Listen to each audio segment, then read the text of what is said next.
Morning and welcome to MGT's second quarter 2018 investor call update. Joining me on the call is Robert Ladd, MGT's President and Chief Executive Officer, and Steve Schaeffer, MGT's Chief Operating Officer.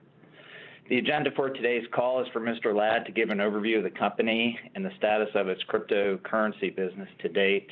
Mr. Schaeffer will then follow and provide more insight on the company's cryptocurrency operations and operating results for the second quarter.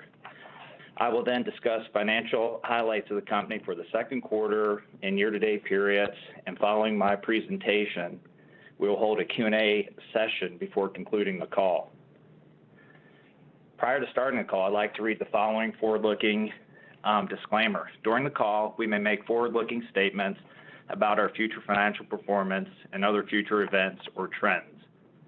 These statements are only predictions and are based on what we believe to date, and actual results may differ materially.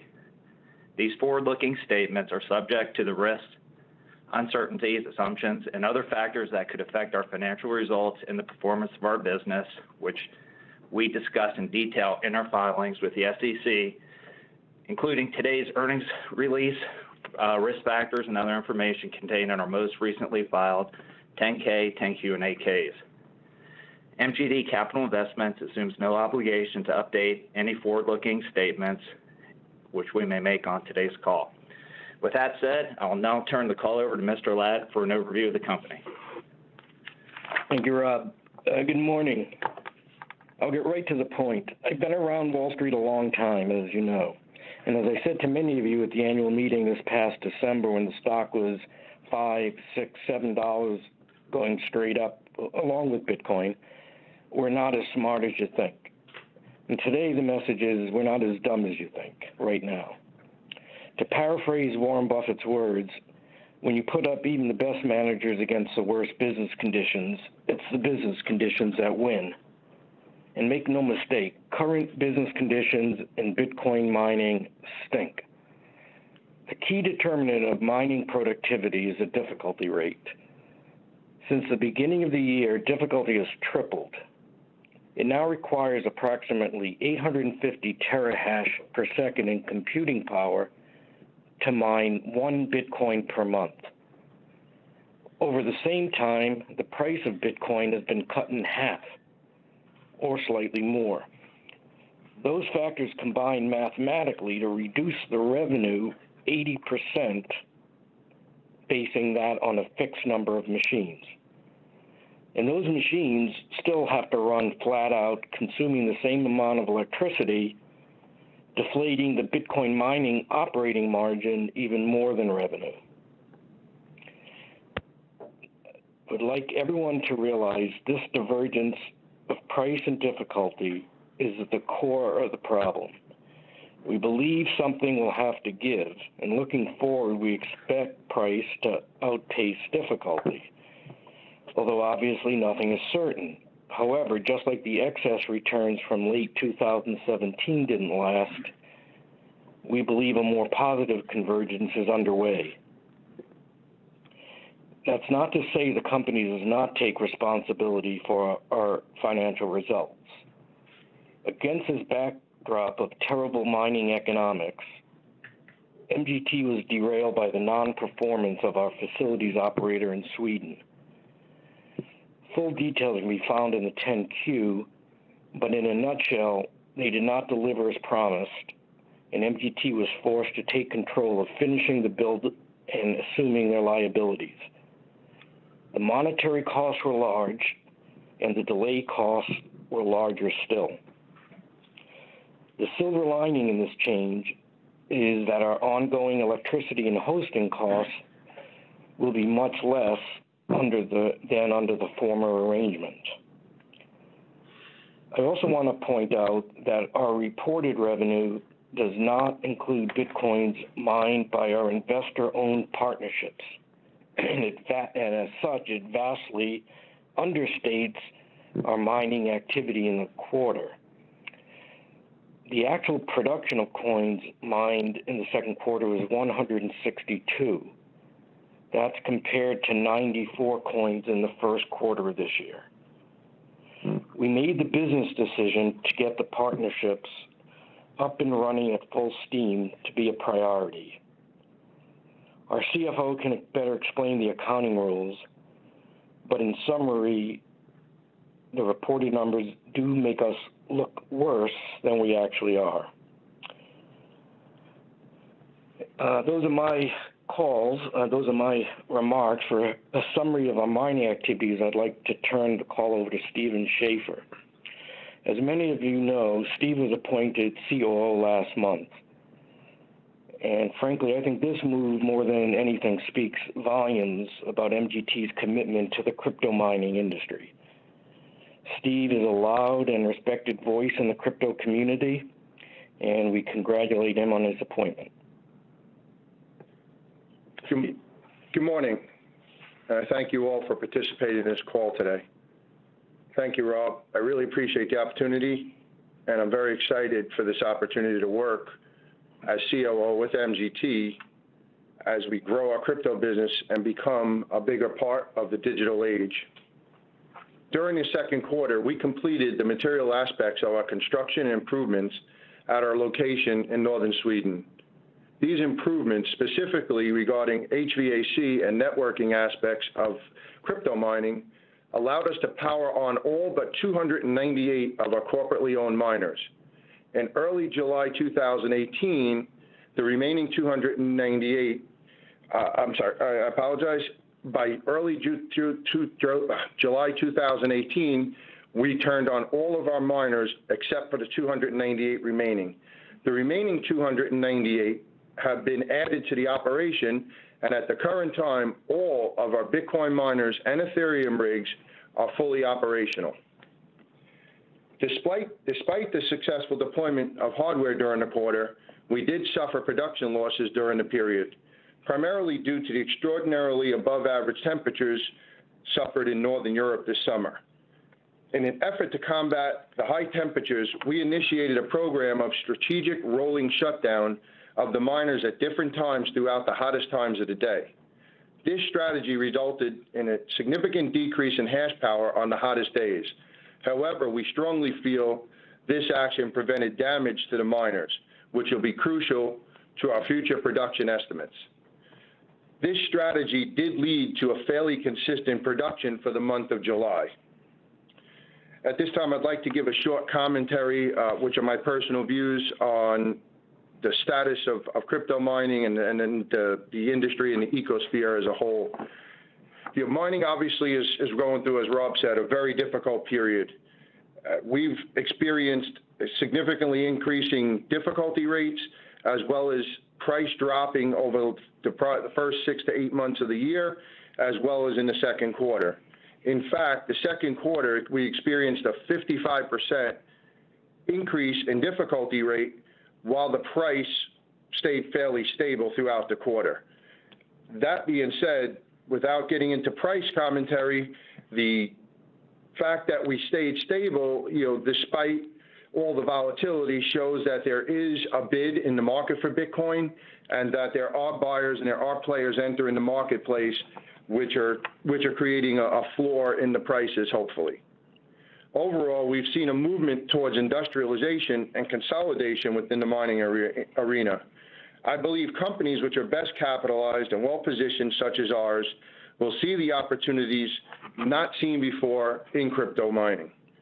The relatively cheaper cost of the miners, coupled with an abundance of cost-effective power available, will offer those pre-positioned to take advantage and expand their footprint more quickly than in the prior years. Thank you, and I will now turn the call over to Mr. Rob Lowrey, our CFO. Thanks, Steve. Provide a couple of highlights from the quarter and the 6-month period to date. Our revenue, which is all derived from Bitcoin mining operations, was $400,000 for the second quarter and $1.4 million for the 6-month period, compared to $388,000 in the second quarter of 2017 and $700,000 for the 6-month period 17. These amounts reflect a 5% quarter-over-quarter growth and a 95% growth in the 6-month period over 6-month period. Operating expenses were $6.8 million for the second quarter in 2018 and $12 million for the 6-month period in 2018, compared to $4.5 million in the second quarter of 2017 and $7.8 million for the 6-month period. Operating expenses include $2.5 million relating to the Sweden restructuring activity previously discussed by Mr. Ladd and Mr. Schaeffer. Excluding these costs, operating expenses totaled $4.3 million for the quarter and $9.5 million year to date. The operating expenses are comprised of cost of revenue, general and administrative, and in 2018, the Sweden restructuring costs. The operating expenses quarter over quarter increased $2.3 million, and they're primarily related to, of the $2.5 million related to the Sweden restructuring, $827,000 increase in cost of revenues due to the increase in Bitcoin mining activity, and included in cost of revenue is depreciation expense, which is non-cash of $700,000 and $100,000 in 2018 and 2017, respectively. And then also in the quarter, there was an $889,000 decrease in G&A, primarily resulting from a decrease in non-cash compensation of $917,000, a decrease in legal and professional fees of about $650,000, and these decreases were partially offset by an increase in payroll and related expenses relating to the COO, Steve, and the CFO, myself, where there were no similar positions in the prior period. Then operating expenses for the 6-month period ending June 30th increased $4.2 million over the same period in the prior year, and that $4.2 million increase is attributable to 3 primary items: $2.5 million related to the Sweden restructuring, $827,000, which is an increase in cost of revenue because of the increase in our mining activity, and cost of revenue does include depreciation expense, which is non-cash of $1.2 million this year and $200,000 in the prior period. And then thirdly, the increase in G&A or in operating expenses was a $480,000 increase in G&A, resulting from $800,000 in payroll and payroll-related expenses, $282,000 of corporate investor communications, and $396,000 of cost to operate our Sweden facility in Q2. And that was partially offset by $1.1 million in lower legal costs and professional fees compared to the 6-month period in the prior year. So the net loss for the quarter was $6.5 million compared to $4.2 million the same period in 2017. This is a $2.3 million increase period over period. If you exclude the Sweden restructuring costs, the net loss for the quarter would have been $4 million, which is slightly below the $4.2 million in the prior quarter. And then the net loss for the 6 months was $11.1 million compared to $10.1 million the same period in the prior period. And if you exclude the Sweden restructuring costs, the net loss for the 6 months would have been $8.6 million, which is $1.6 million lower than the net loss in the prior period. Those conclude my remarks, and we will now turn the call over for questions. And we will take our first question from Glenn Thompson. Please go ahead. Good morning. Yes, hi, good morning. Thank you for taking my question. I want to know, do we own the building now, or did we take over the lease, and how long did we take over the lease for as far as time frame? We'll give that to Mr. Lowrey.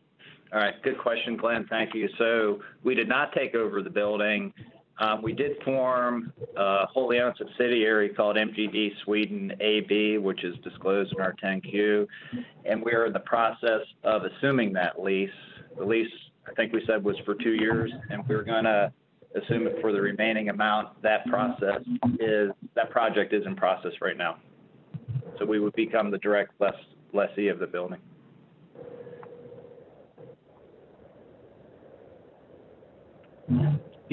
the current lease does have an option to buy, and that's something we'll explore further down the road. Thank you. And we will take our next question, from David Hirschman. Please go ahead. Your line is open. Hi, good morning.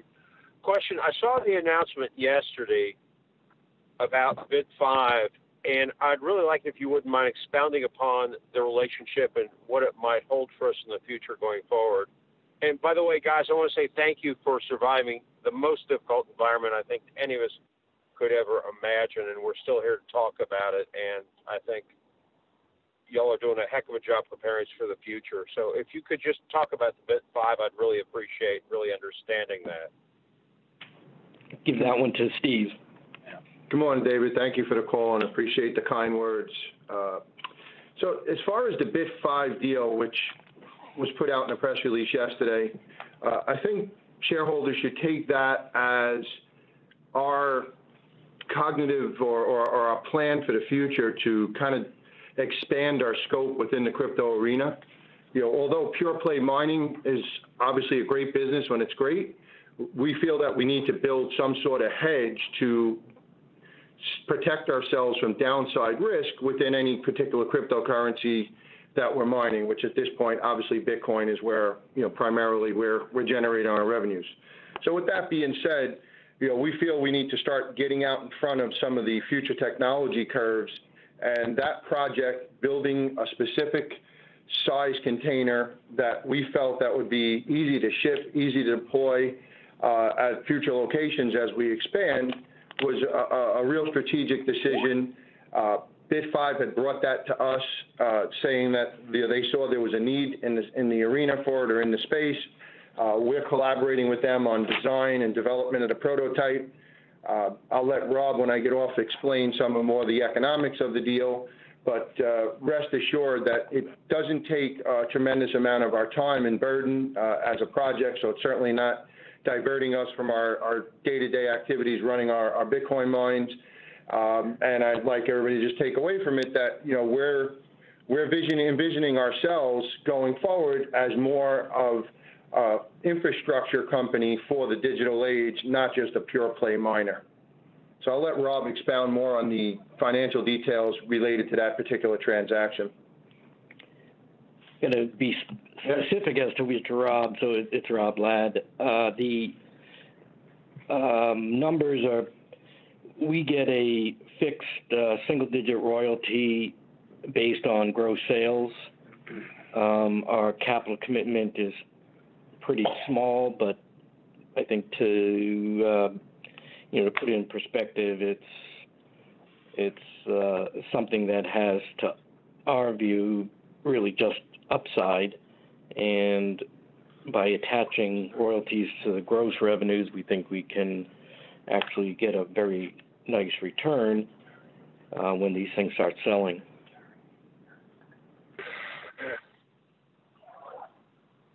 Next question, please. Okay, and we will take our next question from Michael Corazzoni. Please go ahead. Good morning, guys, and thank you for taking my call. I guess my question is for Steve. It's a little more of a general question.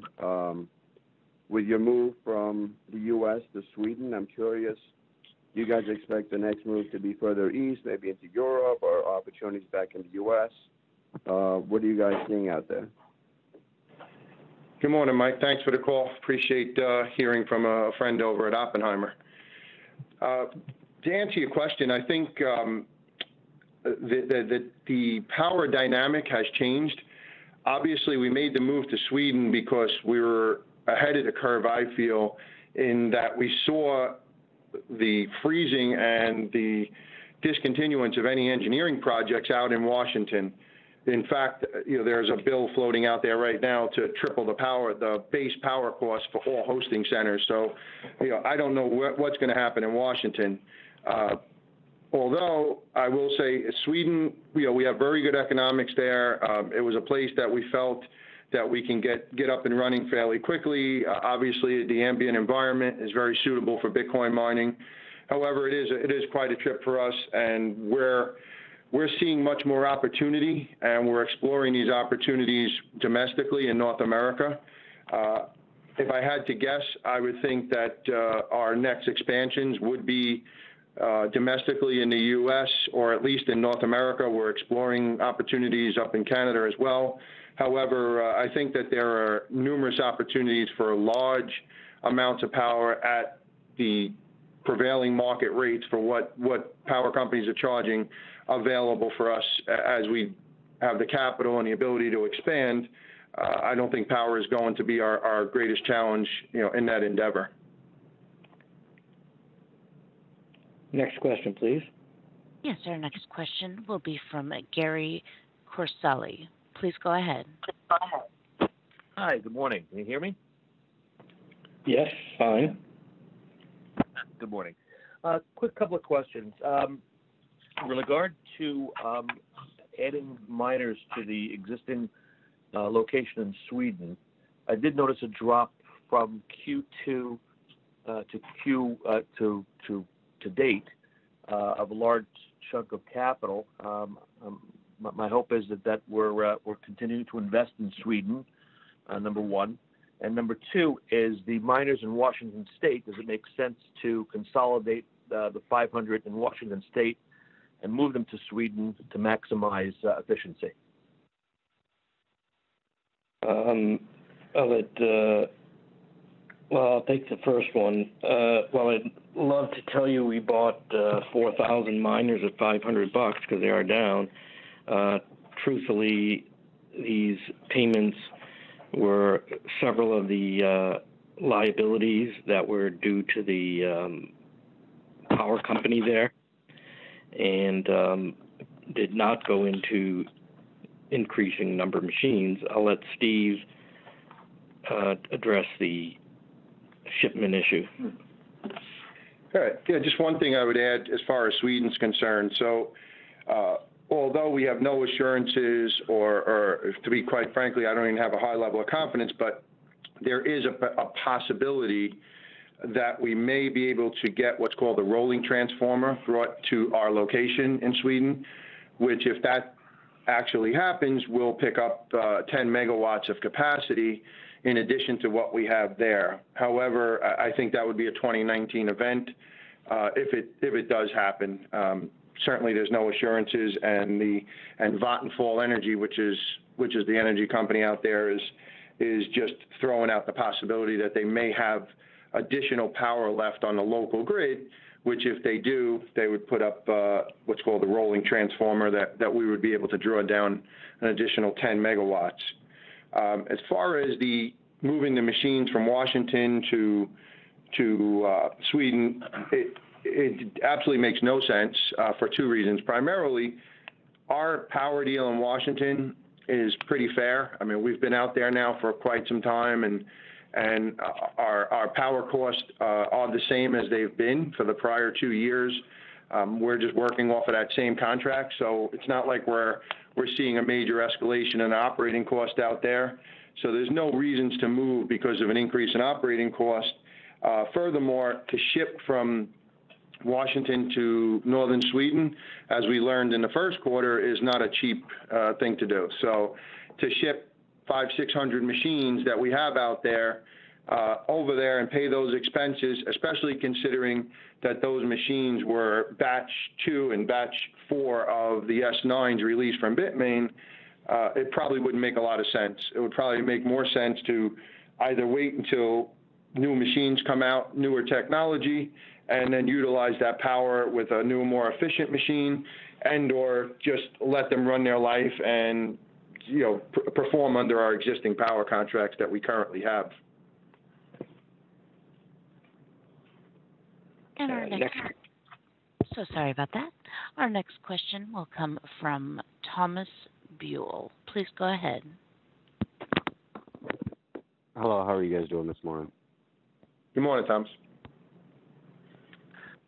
So, pretty much most of my questions have already been answered. I am concerned with the costs going forward versus the reduction in revenue. Do you guys have any plans to reduce the costs that the company is incurring? I mean, not just regarding the build out in Sweden, but maybe in payroll expenses or, the G&A costs, all these things that bring, almost $5 million a quarter in costs, and when you guys are seeing $400,000 in revenue. Mr. Lowrey. Sure. So the Sweden costs are in the restructuring line item are deemed to be one time. We did our best to capture those, so those should be non-recurring. And then, cost of G&A on a go-forward basis are always under evaluation. So good observation, and we're going to continue to look at those. And, as things settle down in Sweden, as we look, we want to make sure we have the proper infrastructure to build out, as Steve said, in some other areas. So, but we continue to, look at the G&A cost and try to drive efficiencies as we see them. Appreciate it. And our next question will come from William Mays. Please go ahead. Yeah, good morning, guys. I was wondering the plan for dealing with this loan, the $3 million loan, short-term loan that you took out. It seems to have been some sort of emergency loan, I guess, to deal with Sweden. So maybe you could give us some of the thought process around that, and also your plans on repayment. Okay, so it's Rob Ladd. We've made the first monthly payments last month. We expect to make this month's payments as well. Despite the cash being where it was, we roughly cover our costs with the current production. The plan for paying down the notes would be likely to use some amount of our S3 registration statement to sell equity to be able to pay them, absent a rip in Bitcoin to 12,000. So I just wouldn't characterize it as an emergency loan. It was, I guess, induced by an event we didn't hope to incur, but it's not a convertible note, and we fully expect to pay it back in cash, and we will. Okay. Thank you. And I joined the call late, so just wondering, Sweden is up and running now? Yes, Bill, it's Steve Schaeffer. So all of our other machines are running out in Sweden, as well as in Washington, and we're currently running at full power. So it was quite an adventurous second quarter getting there, but we're there, and happy to say that after a lot of work and a lot of stress, we're up and running, and we're cranking along, and now looking towards our future expansions and building out further. Well, thank you. But as a shareholder, I would just like to say that I'd love to see you execute first, before you start talking about expanding more, getting into different projects. I would love to see some cash flow coming through. I mean, originally when I had modeled this thing out, you should be, obviously Bitcoin has come down in price and whatnot, but you should be, spitting out cash. And, with the ability to buy back shares and whatnot, yet I continue to see more and more dilution. So what I would hope you guys would think about going forward is to focus on your operations. Let's see some execution. Let's see some cash, and then think about expanding. Well, Bill, I would just ask you to take a look at the economics of mining in general.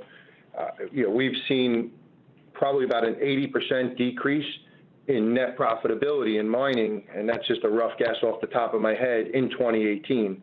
When you model that, I'm sure Bitcoin was somewhere in the teens, and difficulty was certainly about 150% to 200% lower than it is right now. So, it's the overall, not making excuses for our execution issues in Sweden, but the economics of mining are pretty much out of the hands of any miner or any operator. We can only play the hand that's put on the table, which is what the difficulty rate is and what the price of Bitcoin is. And with the divergence we've had with those two inputs, it's working against us on both aspects. So as Bitcoin, hopefully as Bitcoin appreciates and inflates, that's going to change the model quite a lot.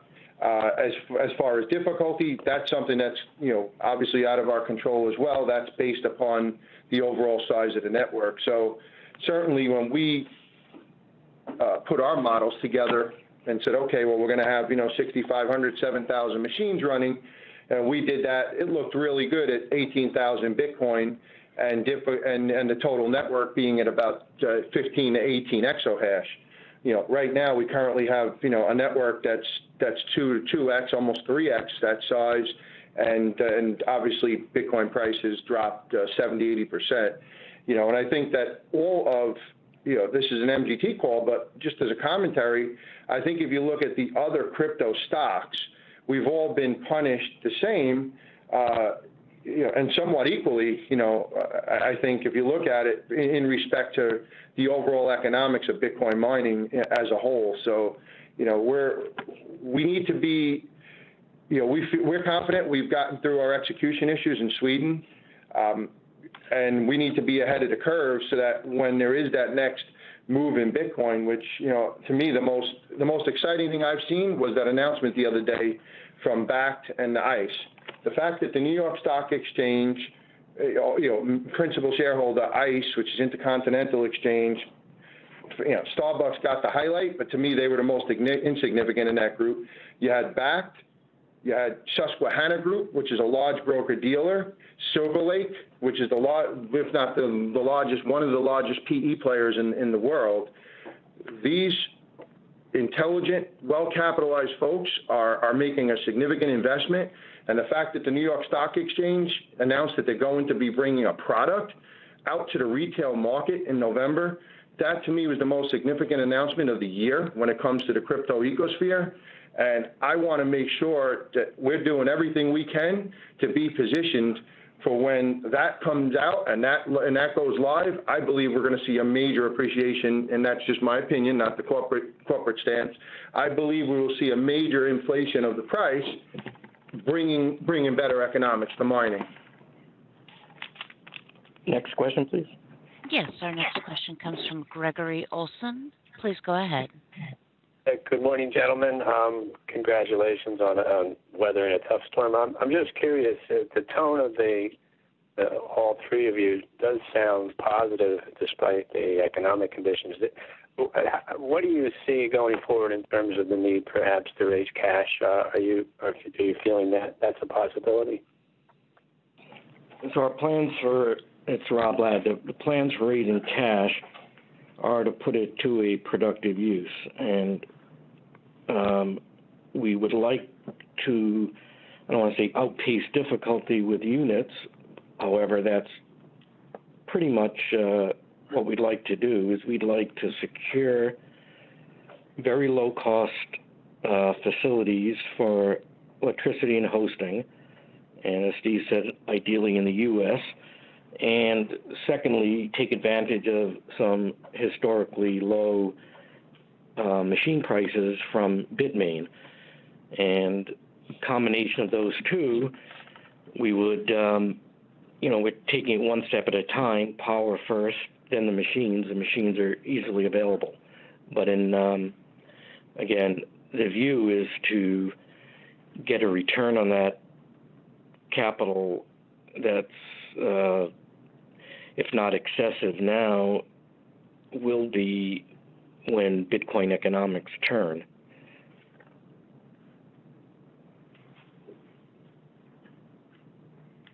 Next, please. Yes, our next question will come from Chris Rajeski. Please go ahead. Morning. Thanks for taking my call. And again, thank you guys for all your hard work over the last few years. It's been a long couple of years for shareholders, but we're behind you. I'd like to hear you guys talk a little bit about what the plan is for that $150 million registration.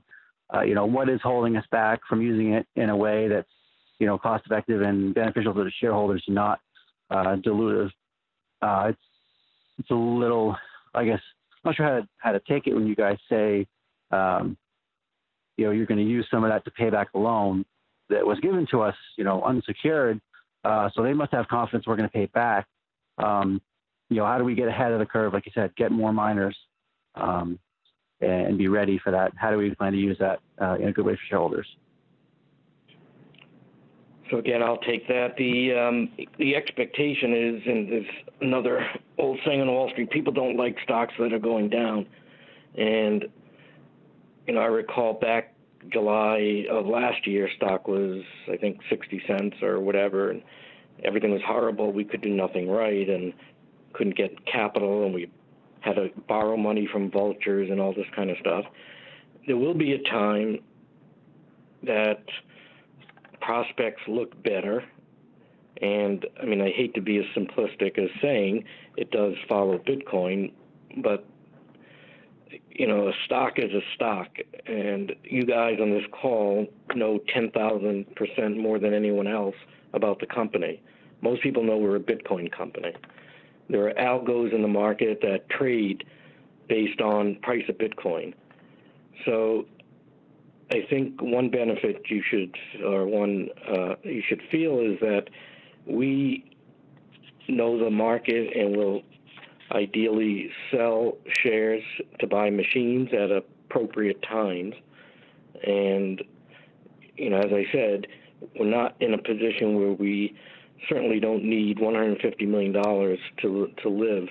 We need to grow, and we're looking for productive ways to do it. Next. Do you have any kind of time frame as to when we might see a decision made? I guess it's, in theory we've got $150 million at our disposal, or even the $30 million or so last year from L2 Capital, but we haven't really spent any of that money as far as I could see. If miners are cheap, right, just like our stock, why can't we buy them now? And even if we had to pay 5 cents, a kilowatt for power in, Quebec, is that, at least going to make us more money and have a place to run miners, or is that just not worth our effort and investment? It's exactly what we want to do, and I just would say, again, that, with the current situation, people are not throwing money at us. At $6, we sold 2 million shares at $4 in December. That's how Wall Street is. People like stocks that are going up, and we expect we'll get another opportunity to smartly raise capital and a fair amount and have opportunity to spend it. But we don't want to go back to the same sort of investors. This S3 was a real pain to get SEC clearance on, but we finally got it. This is our lowest cost of capital. We're not going to just flood the market to build up cash without any use for it, although I may tell you differently if the stock was on a tear and people banging down our door to get stock. So we need to be very conscious of market conditions.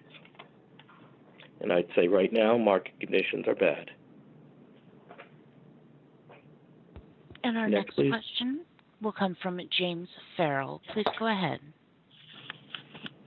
Thank you for taking my call.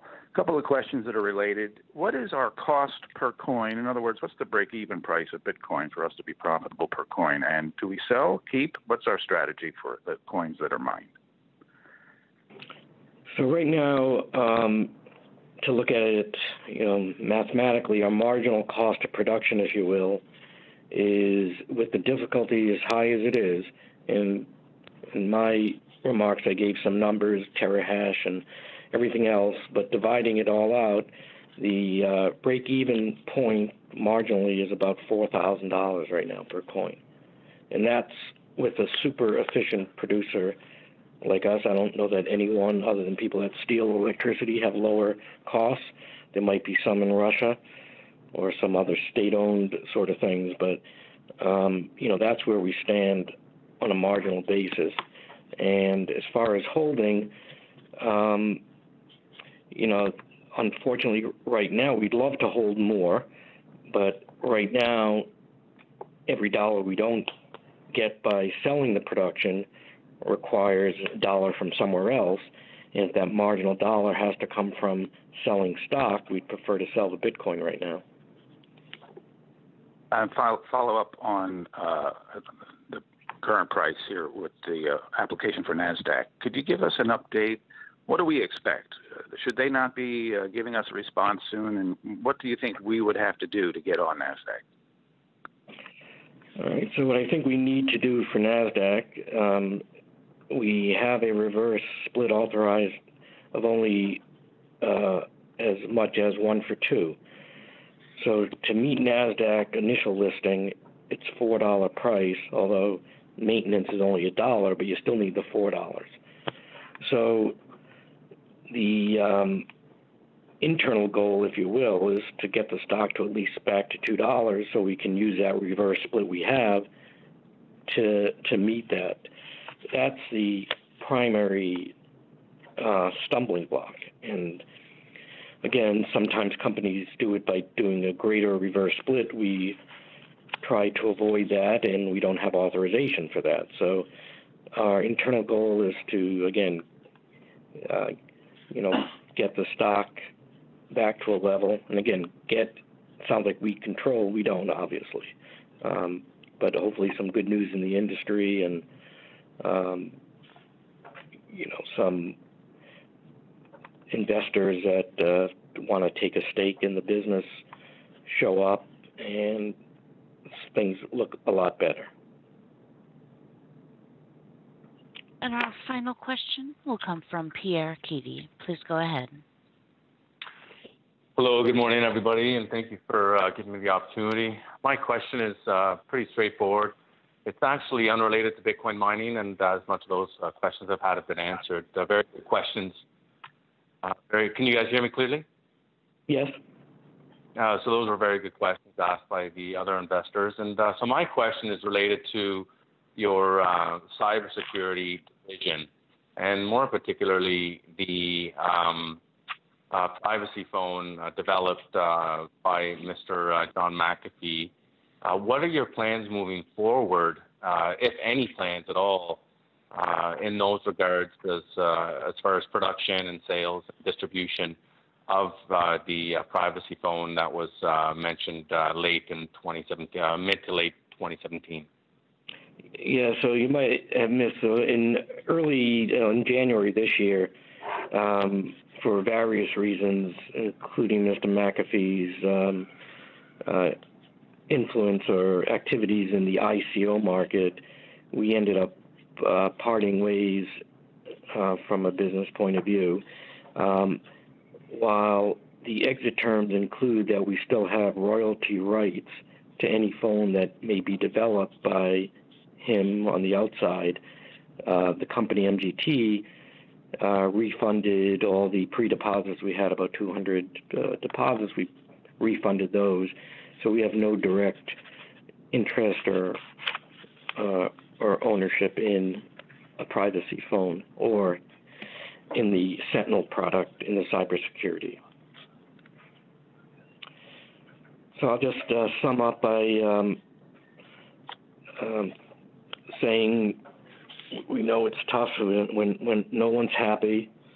We know things change, and I also want to make a general comment about disclosure.